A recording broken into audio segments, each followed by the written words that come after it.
नमस्कार, आप सभी का एक बार फिर से स्वागत है हमारे इस चैनल में। आज सुनेंगे श्रावण माह महात्म का 5वां अध्याय। श्रावण मास में किए जाने वाले विभिन्न व्रतानुष्ठान और रविवार व्रत वर्णन में सुकर्मा द्विज की कथा। ईश्वर बोले, हे सनत कुमार, करोड़ पार्थिव लिंगों के महात्म तथा पुण्य का वर्णन नहीं किया जा सकता। जब मात्र एक लिंग का महात्म नहीं कहा जा सकता तो फिर करोड़ लिंगों के विषय में कहना ही क्या। मनुष्य को चाहिए कि करोड़ लिंग निर्माण असमर्थता में 1,00,000 लिंग बनाए या 1000 लिंग या 100 लिंग ही बनाए। यहाँ तक कि एक लिंग बनाने से भी मेरी सन्निधि मिल जाती है। षडाक्षर मंत्र से 16 उपचारों के द्वारा भक्तिपूर्ण मन से भगवान शिव की पूजा करनी चाहिए। ग्रह यज्ञ के साथ उद्यापन करना चाहिए। उसके बाद होम करना चाहिए और ब्राह्मणों को भोजन कराना चाहिए। हे सनत कुमार, इस अनुष्ठान को करने वाले की अकाल मृत्यु नहीं होगी। यह व्रत बांझपन को दूर करने वाला, सभी विपत्तियों का नाश करने वाला तथा सभी संपत्तियों की वृद्धि करने वाला है। मृत्यु के पश्चात वह मनुष्य कल्प पर्यंत मेरे समीप कैलाश पर वास करता है। जो मनुष्य श्रावण मास में पंचामृत से शिव जी का अभिषेक करता है, वह सदा पंचामृत का पान करने वाला, गोधन से संपन्न, अत्यंत मधुर भाषी तथा त्रिपुर के शत्रु भगवान शिव को प्रिय होता है। जो इस मास में अनुदान व्रत करने वाला तथा हविष्यानन ग्रहण करने वाला होता है, वह व्रीहि आदि सभी प्रकार के धान्यों का अक्षय निधि स्वरूप हो जाता है। पत्तल पर भोजन करने वाला श्रेष्ठ मनुष्य सुवर्ण पात्र में भोजन करने वाला तथा शाक को त्याग करने से शाक कर्ता हो जाता है। श्रावण मास में केवल भूमि पर सोने वाला कैलाश में निवास प्राप्त करता है। इस मास में एक भी दिन प्रातः स्नान करने से मनुष्य को 1 वर्ष स्नान करने के फल का भागी कहा जाता है। इस मास में जितेंद्रिय होने से इंद्र बल प्राप्त होता है। इस मास में स्फटिक, पाषाण, मृत्तिका, मरकतमणि, पीठी, धातु, चंदन, नवनीत आदि से निर्मित अथवा अन्य किसी भी शिवलिंग में, साथ ही किसी स्वयं अवीरभूत न हुए लिंग में श्रेष्ठ पूजा करने वाला मनुष्य सैकड़ों ब्रह्म हत्या को भस्म कर डालता है। किसी तीर्थ क्षेत्र में सूर्य ग्रहण या चंद्र ग्रहण के अवसर पर 1,00,000 जप से जो सिद्धि होती है, वह इस मास में एक बार जप करने से हो जाती है। अन्य समय में जो 1000 नमस्कार और प्रदक्षिणाएं की जाती हैं, उनका जो फल होता है, वह इस मास में केवल एक बार करने से ही प्राप्त हो जाता है।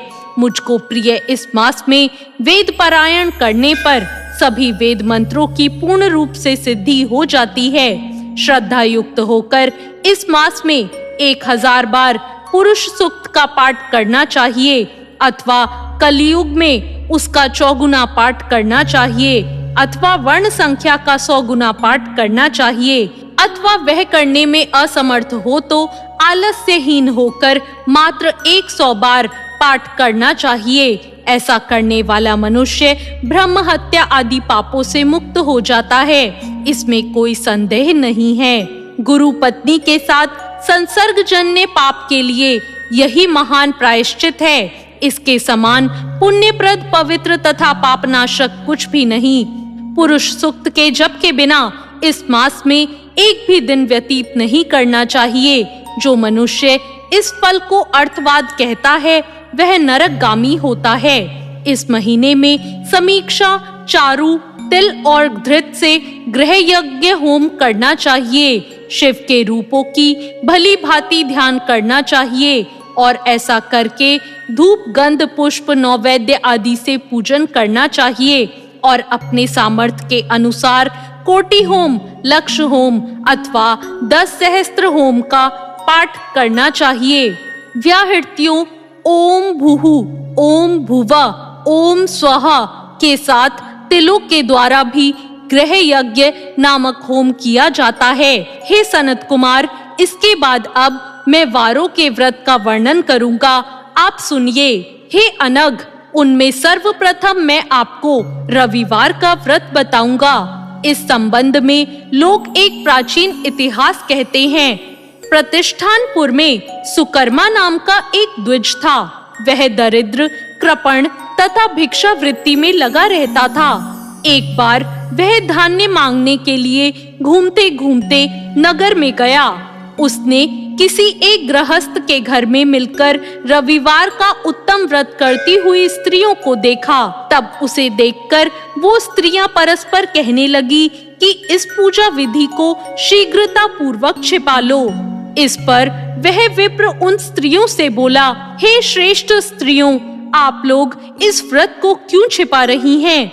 समान चित्त वाले सज्जनों के लिए परमार्थ ही स्वार्थ है। मैं दरिद्र तथा दुखी हूँ। इस व्रत को सुनकर मैं भी इसे करूँगा। अतः आप लोग इस व्रत का विधान व फल अवश्य बताएं। स्त्रियां बोली, हे द्विज, इस व्रत के करने में आप उन्माद तथा प्रमाद करेंगे, अथवा भूल जाएंगे, अथवा इसके प्रति अभक्ति या अनास्था रखने लगेंगे, तथा आपको यह व्रत कैसे बताऊं? उनकी यह बात सुनकर उनमें जो एक प्रौढ़ा स्त्री थी, वो उस ब्राह्मण से व्रत तथा व्रत की विधि बताने लगी। हे ब्राह्मण, श्रावण मास के शुक्ल पक्ष के प्रथम रविवार को मौन होकर उठकर शीतल जल से स्नान करें। उसके बाद अपना नित्य कर्म संपन्न करके पान के एक शुभ दल पर रक्त चंदन से सूर्य के समान पूर्ण गोलाकार 12 परिधियों वाला सुंदर मंडल बनाएं। उस मंडल में रक्त चंदन से संज्ञा सहित सूर्य का पूजन करें। उसके बाद घुटनों के बल भूमि पर झुककर 12 मंडलों पर अलग अलग रक्त चंदन तथा जपा कुसुम से मिश्रित अर्घ श्रद्धा भक्ति पूर्वक सूर्य को विधिवत प्रदान करें और लाल अक्षत, जपा कुसुम तथा अन्य उपचारों से पूजन करें। उसके बाद मिश्री से युक्त नारिकेल के बीज का नैवेद्य अर्पित करके आदित्य मंत्रों से सूर्य की स्तुति करें और श्रेष्ठ 12 मंत्रों से 12 नमस्कार तथा प्रदक्षिणाएं करें। उसके बाद 6 तंतुओं से बनाए गए सूत्र में 6 ग्रंथियां बनाकर देवेश सूर्य को अर्पण करके उसे अपने गले में बांधें और पुनः 12 फलों से युक्त वायन ब्राह्मण को प्रदान करें। इस व्रत की विधि को किसी के सामने नहीं सुनाना चाहिए। हे विप्र, इस विधि से व्रत के किए जाने पर धनहीन व्यक्ति धन की प्राप्ति करता है, पुत्रहीन पुत्र प्राप्त करता है और कोढ़ी कोढ़ से मुक्त हो जाता है। बंधन में पड़ा व्यक्ति बंधन से छूट जाता है, रोगी व्यक्ति रोग से मुक्त हो जाता है। हे विपेंद्र, अधिक कहने से क्या प्रयोजन? साधक जिस जिस अभिष्ट की कामना करता है वह इस व्रत के प्रभाव से उसे मिल जाता है। इस प्रकार सावन के 4 रविवारों और कभी-कभी 5 रविवारों में इस व्रत को करना चाहिए। इसके बाद व्रत की संपूर्णता के लिए उद्यापन करना चाहिए। हे विपेंद्र, आप भी इसी प्रकार करें। इससे आपकी सभी कामनाओं की सिद्धि हो जाएगी। उसके बाद उन पतिव्रताओं को नमस्कार करके वो ब्राह्मण अपने घर आ गया। उसने जैसा सुना था उसी विधि से उसने संपूर्ण व्रत को किया और अपनी दोनों पुत्रियों को भी वो व्रत की विधि सुनाई।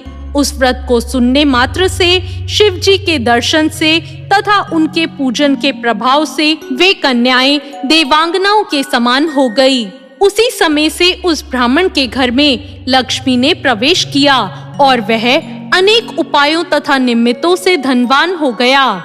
किसी दिन उस नगर के राजा ने ब्राह्मण के घर से होकर राजमार्ग जाते समय खिड़की में खड़ी उन दोनों सुंदर और अनुपमेय कन्याओं को देख लिया। तीनों लोकों में कमल, चंद्रमा आदि जो भी सुंदर वस्तुएं हैं, उन्हें वो कन्याएं अपने शरीर से अव्ययों से तिरस्कृत करती रही। उन्हें देखकर राजा मोहित हो गए और क्षण भर के लिए वहीं खड़े हो गए। ब्राह्मण को शीघ्र बुलाकर उन्होंने दोनों कन्याओं को मांग लिया। तब उस ब्राह्मण ने भी हर्षित होकर दोनों कन्याएं राजा को प्रदान कर दी। उस राजा को पति के रूप में प्राप्त करके वे कन्याएं भी प्रसन्न हो गई। वे स्वयं इस व्रत को करने लगी और पुत्र पौत्र आदि से संपन्न हो गई। हे मुने, महान ऐश्वर्य देने वाले इस व्रत को मैंने आपसे कह दिया है। हे विधि नंदन, जिस व्रत के श्रवण मात्र से मनुष्य सभी मनोरथों को प्राप्त कर लेता है, उसके अनुष्ठान करने के फल का वर्णन कैसे किया जाए। इस प्रकार श्री स्कंद पुराण के अंतर्गत ईश्वर सनत कुमार संवाद में 5वां अध्याय समाप्त होता है। तो ये था 5वां अध्याय। आपको ये अध्याय कैसा लगा कमेंट करके जरूर बताएं। चैनल को सब्सक्राइब करें, वीडियो को लाइक करें। ओम नमः शिवाय।